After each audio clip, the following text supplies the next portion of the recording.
And then when we passed by, we saw all this activity, and who can resist? All personnel are to evacuate. It's a bunch of doors inside. Roof is about 75 to 80% collapsed. And shingles and stuff. And once the shingles go, it's going to be burning for quite a while. I don't think they're going to save it. They just have to keep it from getting the other buildings. That's the library. That's the old Sentinel building, and they knocked the windows out of that.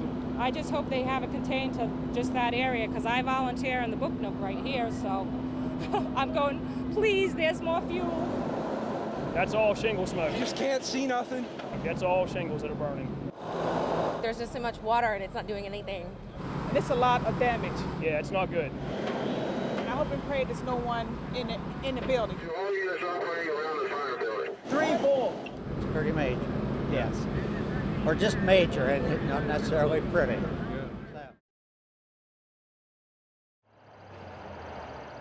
They've been resting in peace for a century or longer. Some ancestors buried in the Harrisburg Cemetery never lived to see the Civil War, but their rest, at least for a day, is about to come to an end. Stand clear! Wow, look at that big one coming down. 13 trees on the historic site Pull your line through. have gone the way of those below them. So branch by falling branch, the old guard is getting grounded. Especially big ones, I hate to see them come down. But, once they're dead, they're not going to come back. But just because this is a cemetery doesn't mean everything And there's already quite a selection here. is not alive. Do you need help there planting? For every tree cut down, it's a big leaf magnolia. another one, and then some, is beginning its journey toward the sun. Ooh, smell that good earth, It's just absolutely marvelous. With each scoop, master gardeners from Dauphin County reintroduced native trees that have been lost over the years. People need to have more in nature, and I think this is one way that they can get it. They're helping spread new life in the unlikeliest of places. Yeah. And then watching it grow. In Harrisburg, Matt Barcaro, News 8. That's deep enough. That's deep enough. In a building full of thousands of animals, there are a lot of jobs that require a strong stomach, like Adam Miller's farm show duty, to scoop up the duty. Someone's got to do it. He is the cleanup guy, one of many workers who pick up what the cows' behinds leave behind. Nah, it pays good for what I have to do. That's why he's here. Adam is on winter break from college and always wanted to work at the farm show. I don't consider it crappy. Some people might. Others might think the job stinks. But that would be a good way of looking at it. But he says none of the smells faze him. I'm used to it by now. None of them. Adam works on a cattle farm in Halifax where he swears he has seen and smelled worse things. I used to like to come to the farm show for the smell, and now I don't notice it anymore, so it's kind of a bummer. A bummer. He said it. Of all the things he's done on his winter break, this might not be at the top, but it's a solid number 2.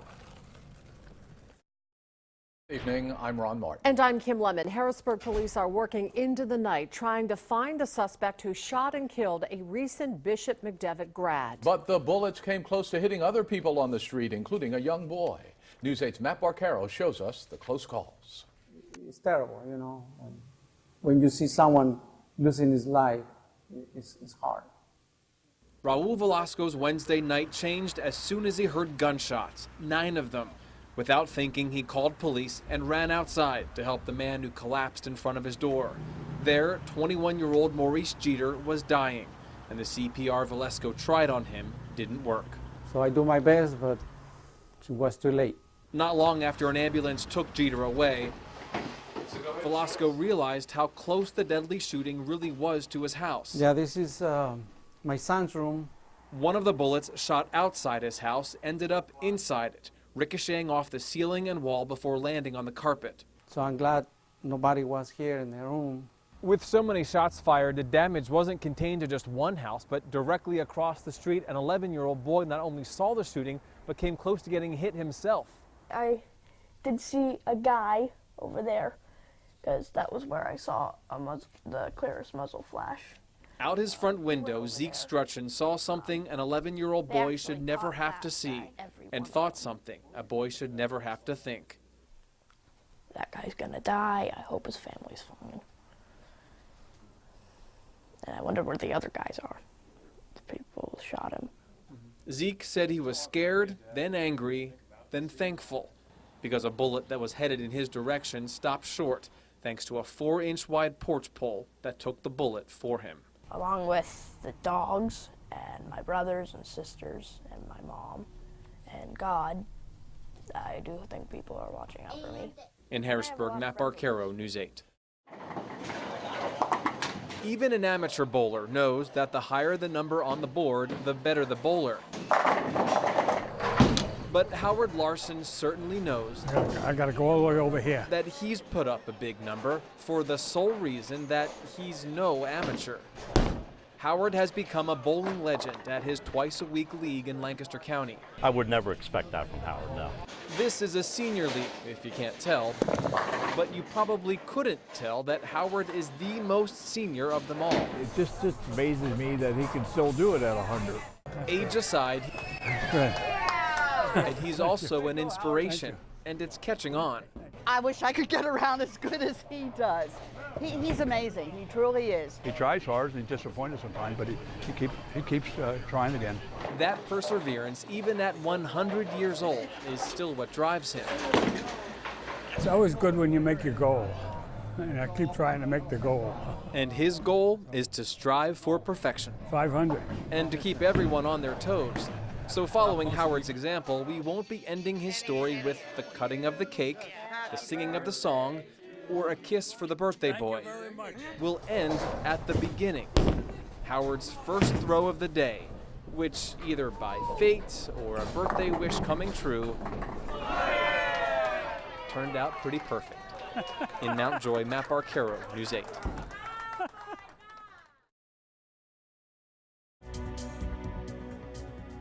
Hello, everyone, and welcome to News 8's Chronicle. I'm Kim Lemon. The economy is improving, the stock market has set new highs, and the job market is the strongest it has been in years. But the recovery has left out a growing number of families and children struggling to get by. More children in Pennsylvania are being identified as homeless than ever before, and 1 in 5 lives in the Susquehanna Valley. Over the next hour, News 8's Matt Barcaro will introduce us to some of these children who just want a place to call home. The stories you're about to hear are not often told. They don't have a place to stay, they don't have an address. In fact, even the advocates who want to help children experiencing homelessness sometimes have a hard time finding them. It's me, Molly. But children like Autumn and their families have given us intimate access to their lives and will share with us their highs and lows as they navigate their world without a home. Some children, like Megan, choose to be homeless, but she'll tell you why it was not a choice she made lightly and how she's living with it. Others, like Nikia, had no choice. She and her mother moved into a shelter after every other option they had unexpectedly fell through. No!